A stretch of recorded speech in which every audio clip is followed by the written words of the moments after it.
नमस्कार, मेरा नाम है संजय कुमार और आप सभी किसान भाइयों का स्वागत है हमारी एक और नई वीडियो में। किसान भाइयों, आज की इस वीडियो में हम उन बातों को डिस्कस करेंगे जिससे कि हमारे गेहूं की पैदावार बढ़ती है। और गेहूं की पैदावार बढ़ाने के लिए गेहूं की बुआई करते समय कौन कौन सी महत्वपूर्ण बातें हैं जिनको ध्यान में रखना है, कैसे वैरायटी चयन करनी है, खेत की जुताई करनी है, फर्टिलाइज़र का उपयोग करना है, बोवनी करनी है, सारा कुछ इस वीडियो में हम डिस्कस करेंगे। और अगर इस बात को आप अच्छे से जान गए, समझ गए, तो आपके गेहूं की पैदावार भी बढ़ जाएगी। तो इस वीडियो को पूरा ज़रूर देखना है, स्किप मत करना, लगातार पूरा देखना ताकि जो भी जानकारी मैं आप तक पहुंचाने वाला हूं अच्छे से आप तक पहुंच जाए। वीडियो को लाइक करके ज़्यादा से ज़्यादा किसान भाइयों तक शेयर कर दीजिए। अगर आप हमारे चैनल पर नए हो तो नीचे लाल अक्षरों में सब्सक्राइब का बटन है, क्लिक करके सब्सक्राइब कीजिए। पास आए बेल आइकन को दबाइए ताकि आगे भी आपको हमारी वीडियो देखने को मिलती रहे।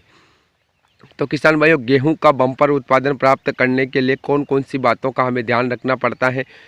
तो जो नंबर 1 बात है किसान भाइयों, वो वैरायटी से जुड़ी हुई है। देखिए किसान भाइयों, यहाँ पर बहुत सारी वैरायटियाँ मार्केट के अंदर उपलब्ध हैं, लेकिन इनमें जो फ़र्क आता है ना, उन्हीं फ़र्क को हमें पहचानना है। तो उसको हम कैसे कैसे पहचानेंगे? तो उसके लिए क्या है कि जैसे बहुत सारी वैरायटियाँ ऐसी आती है जिनमें अच्छा फुटाव देखने को मिलता है, बहुत सारी वैरायटियाँ ऐसी आती है जिनमें फुटाव कम देखने को मिलता है।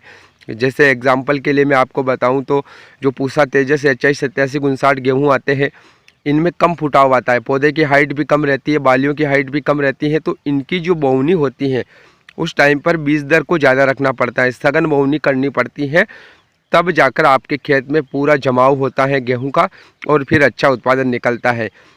ऐसे ही एक और गेहूं आते हैं अक्षय कंपनी के सम्राट टुकड़ा नाम से।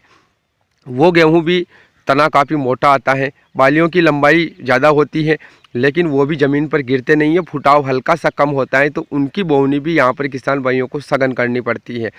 वैसे ही अगर एक और बीज की हम बात करें तो जो प्रभात कंपनी के गेहूं आते हैं, ठंडी वैरायटी है, थोड़ी लेट वैरायटी है, लेकिन पानी की आवश्यकता ज़्यादा पड़ती है। उन गेहूं में ज़बरदस्त फुटाव देखने को मिलता है। तो उन गेहूं की बोवनी करते समय बीज दर को बिल्कुल कम रखना पड़ता है, क्योंकि अगर किसान भाइयों ने ज़्यादा रख दिया तो वो ज़मीन पर गिर जाएंगे। तो ये जो बात मैंने बताई, ये कहने का मतलब ये है कि जिस किसी भी वैरायटी को आप लगा रहे हो उसके बारे में पता करें कि इसके अंदर फुटाव कैसा आता है। जिस किसान भाई ने अगर जहाँ से आपने बीज खरीदा है वहाँ से आप कुछ किसान भाइयों के बारे में भी पता कर ले कि पहले इस वैरायटी को किसने लगाया है क्या, उससे बात कर ले, रिव्यू ले ले कि इस वैरायटी में फुटाव कैसा आता है, पानी की आवश्यकता कैसे पड़ती है और कितने दिनों में पककर तैयार होती है, एवरेज क्या निकलता है। सारा कुछ मालूम करने के बाद ही वैरायटी चयन करके अपने खेत में आप किसान भाई लगाए तो आपको ज़्यादा बेनिफिट होगा, पहली बात। दूसरी बात, गेहूं को लगाते समय खेत की अच्छी जुताई होना आवश्यक है। इसके अलावा नाइट्रोजन, फास्फोरस, पोटेशियम, जिंक और सल्फर, इन 5 प्रकार के पोषक तत्वों का उपयोग करना है आपको।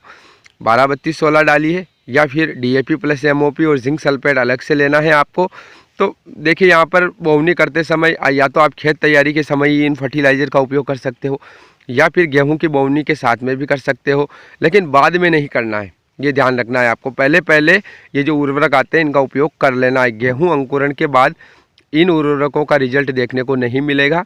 जो DAP डाल रहे हो या NPK 12-32-16 डाल रहे हो, जो भी डाल रहे हो, उनका उपयोग पहले कर लेना है, तभी आपको बेस्ट रिजल्ट देखने को मिलेंगे। क्योंकि उसके बाद जब आप पहला पानी लगाओगे उस टाइम पर तो यूरिया डालना है, और यूरिया के साथ में ठीक है किसान भाई जिंक वगैरह छोड़ देते हैं शुरुआत में, तो फिर बाद में मिलाकर छिड़काव कर दिया जाता है पानी के आगे आगे जल्दी से। ज़्यादा दिन उसको मिलाकर, ऐसा नहीं है कि जिंक और यूरिया को मिलाकर आप रख दो, उसको मिलाते ही डालना है खेत में, कोई दिक्कत नहीं आती है। और इस प्रकार से जो है जिंक वगैरह की कमी पूरी हो जाती है बाद में भी। लेकिन जो अपना नाइट्रोजन, फास्फोरस, पोटेशियम है, इनको तो गेहूँ बुआई से पहले पहले आपको डाल देना है। गेहूँ बुआई के साथ में डालिए या फिर पहले खेत में मिला दीजिए। 2 बातें हो गई। तीसरी बात जो है किसान भाइयों, वो आती है गेहूं बुआई का तरीका। किस तरीके से बोवनी करें, सूखे में बोवनी करें या पलेवा करके बोवनी करें। देखिए पलेवा करके करोगे तो एक पानी की कम आवश्यकता पड़ेगी, बहुत सारा खरपतवार ख़त्म हो जाएगा शुरुआत में ही। और सूखे में अगर बोवनी करोगे तो एक पानी ज़्यादा देना पड़ेगा, और यहाँ पर जो है आपके शुरुआती खरपतवार भी निकल आएंगे। उनको कंट्रोल करने के लिए आपको जो खरपतवार नाशी दवाई है उसका उपयोग भी आपको जल्दी करना पड़ेगा। तो जैसे भी आप बोवनी करते हो उस प्रकार से कीजिए।